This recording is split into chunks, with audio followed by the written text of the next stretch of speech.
Let's walk through a conversation that happens in trucking every single day, okay? A driver calls a broker about a load. The driver says, "Hey, I'm calling about that load from Chicago to Dallas." And the broker responds with a question that most drivers have heard hundreds of times. They say, "What is your best rate?" Now, stop for a second and think about that. The broker posted the load. The broker already knows what the shipper is paying. So, why are they asking the driver for a number?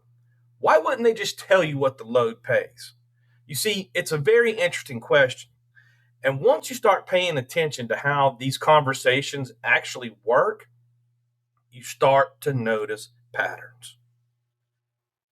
Before we get into these examples, I want to explain something to you guys. I'm actually very excited to talk about this today because years ago, I used to teach my dispatchers something very specific. I used to teach them how to listen to broker conversations, not just what the brokers were saying, but why they were saying it. Because once you start listening carefully to the language brokers use during negotiations, you start to understand what the negotiation is actually doing.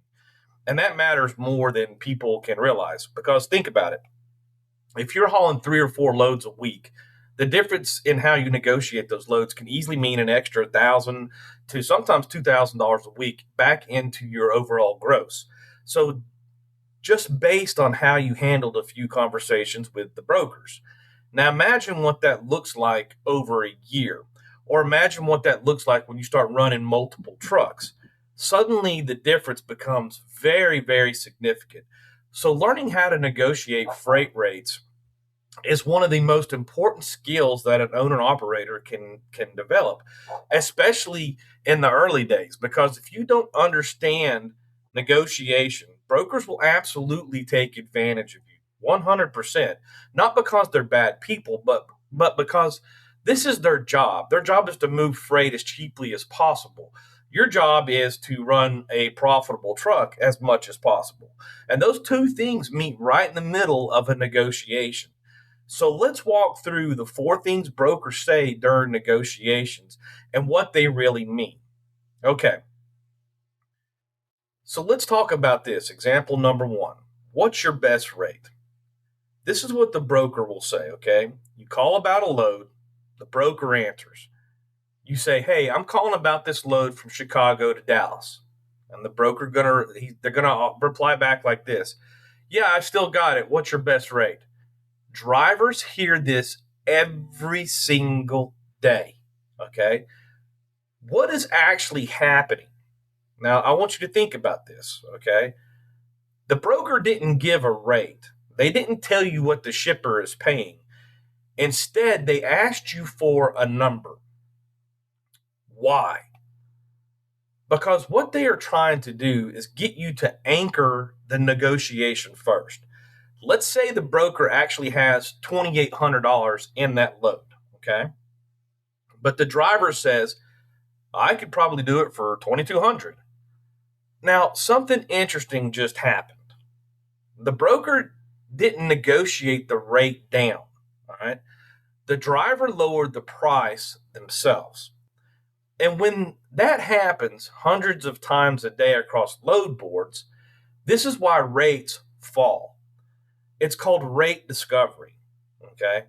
The broker is trying to figure out how cheap a truck will actually move the freight before revealing their number.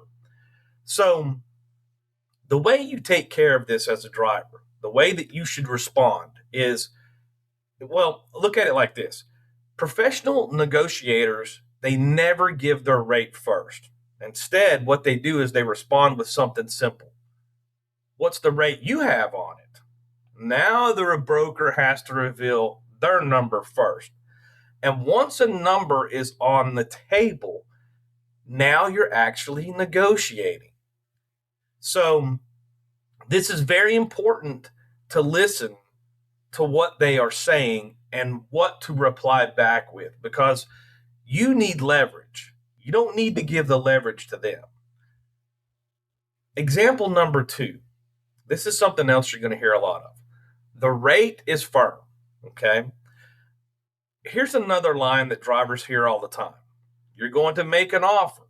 And then the broker says, "Well, the rate is firm." Or sometimes they'll say, "That's all the shipper's paying." You'll hear that one more often than the rate is firm, because this is the way most brokers talk today.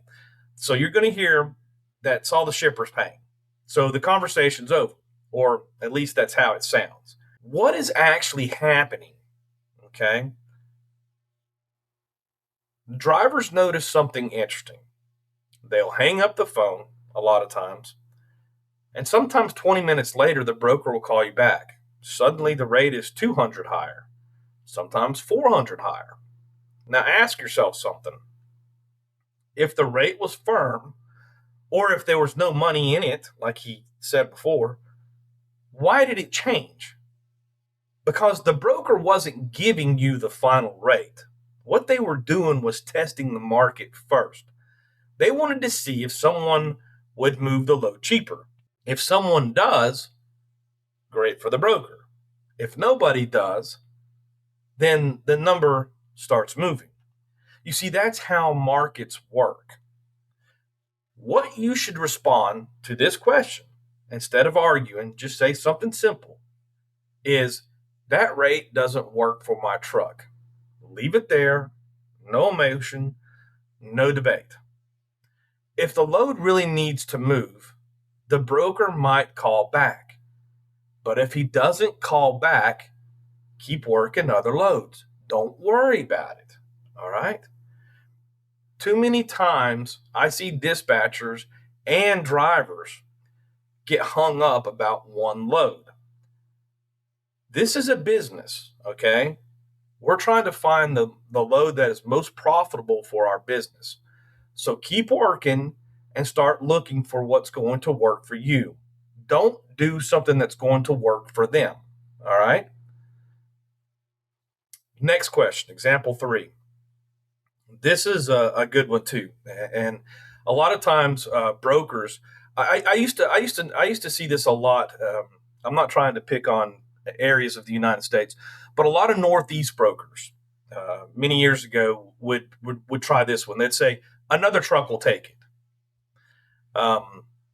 What the broker says is basically you give your rate, and then the broker will respond back to you.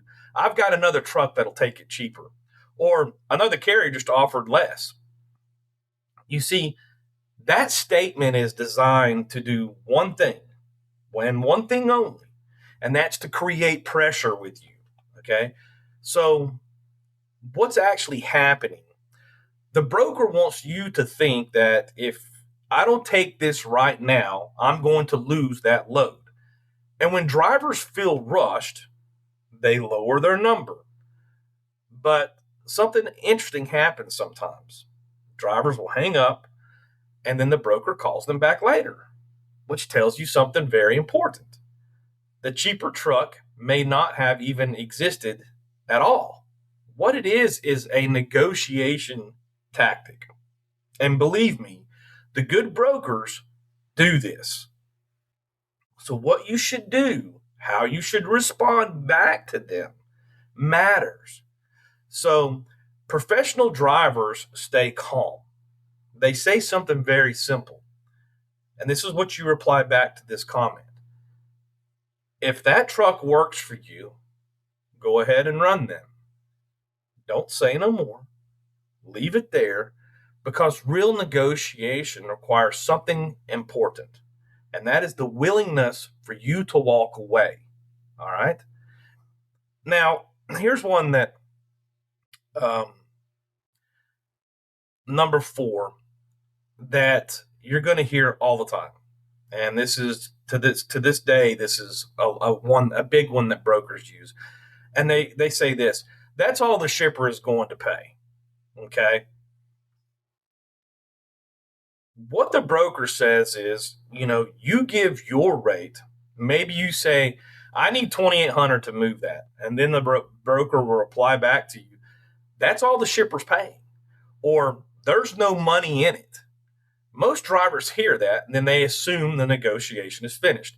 This is where I see more drivers and dispatchers quit at than anywhere else in any of these questions. This is where I see a lot of people just stop. Most drivers hear that and assume everything's done and the deal is killed.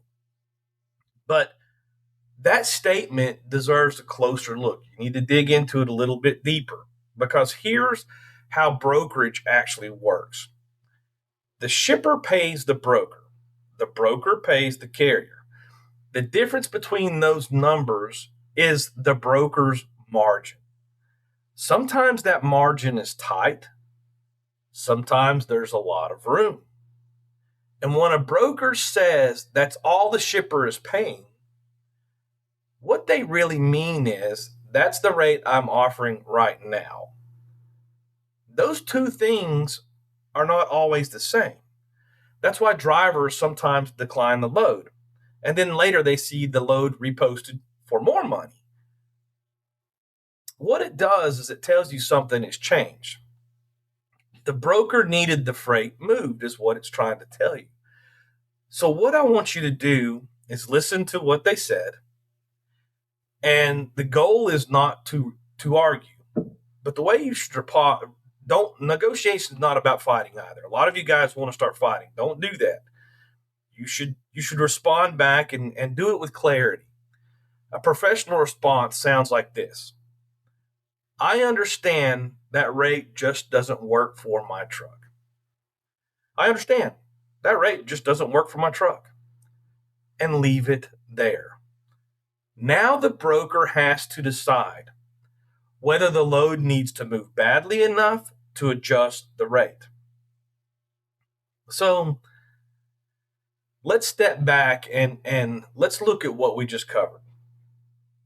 These are four of the most lines you're going to hear from brokers every day. One, what's your best rate? Two, the rate is firm. Three, another truck will take it cheaper. Or four, that's all the shipper's paying. None of these lines are unusual, okay? That's part of how freight negotiation actually works. But once drivers understand why those lines are being used, something changes. You stop reacting emotionally and you start negotiating strategically. Because freight markets move based on one simple thing: the price trucks are willing to haul the freight for. And the moment drivers understand their numbers, you actually gain the leverage. So, look, your truck is a business, your rate is a decision. And if a driver wants better freight markets, it starts with understanding how negotiation actually works.